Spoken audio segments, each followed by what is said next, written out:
There is a man in the Bible who had given everything. He had believed when no one else believed. He had spoken when no one wanted to listen.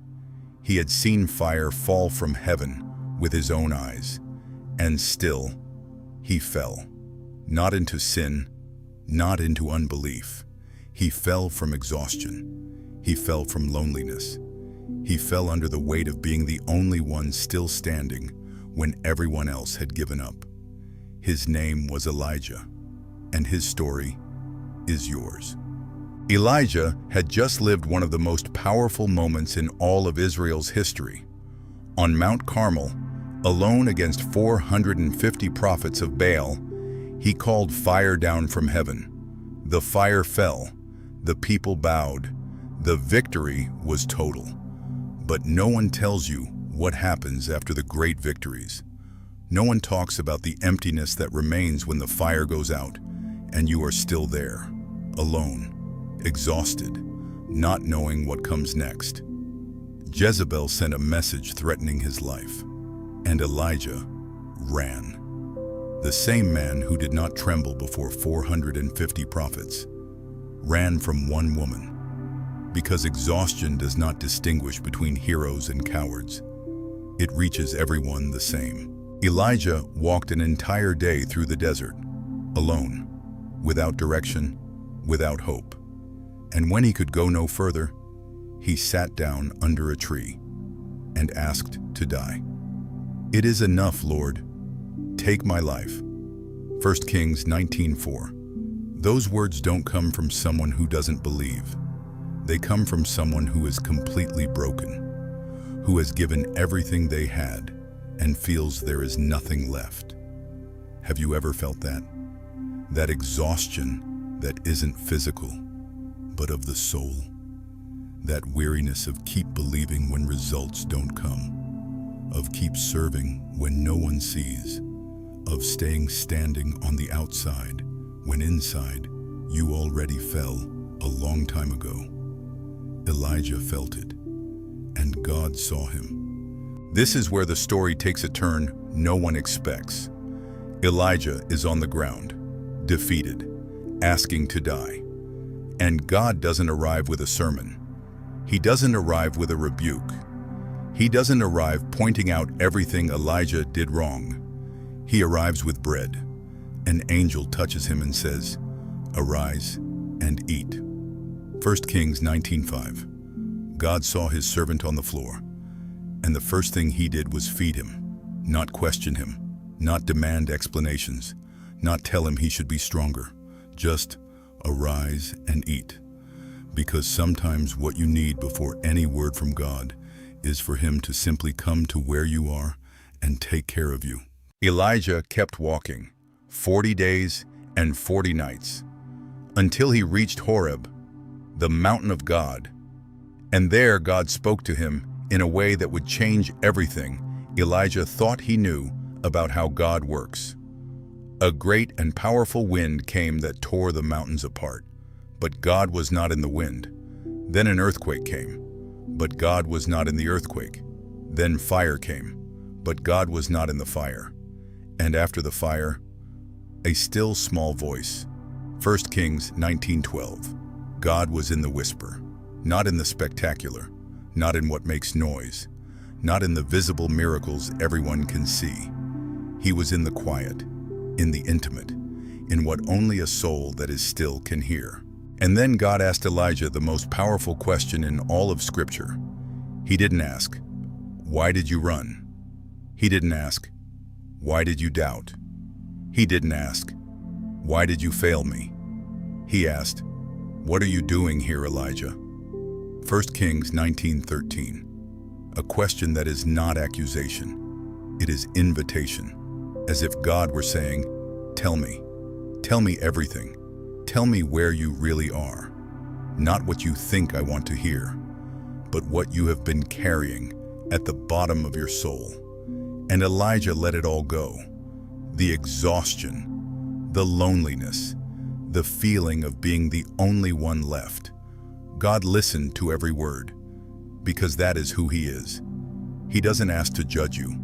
He asks to find you. Elijah told God, "I alone am left." And there God revealed something Elijah didn't know. He was not alone. There were 7,000 people in Israel who had not bowed their knee to Baal. 7,000 that Elijah didn't know, that he couldn't see, that existed even though he was unaware of them. Elijah had believed the oldest lie that exists, that he was the only one. And you have believed it too at some point, that you are the only one struggling, the only one crying, the only one carrying this, the only one still believing when everything collapses. But it isn't true. There are people you don't know, in places you can't imagine, going through the same thing you are and still standing. God is working in corners your eyes cannot reach. You are not alone. You never have been. The second time the angel came to Elijah in the desert, he said something different. Not just, "Arise and eat," but, "Arise and eat, because the journey is too great for you." 1 Kings 19:7. God doesn't feed you just so you can be comfortable. He feeds you because there is a road ahead. Because Elijah's story did not end under that tree, and yours does not end where you are right now. The rest God gives you is not the finish line. It is the preparation for what comes next. He takes care of you on the ground, not so you stay on the ground, but so you can rise and keep going.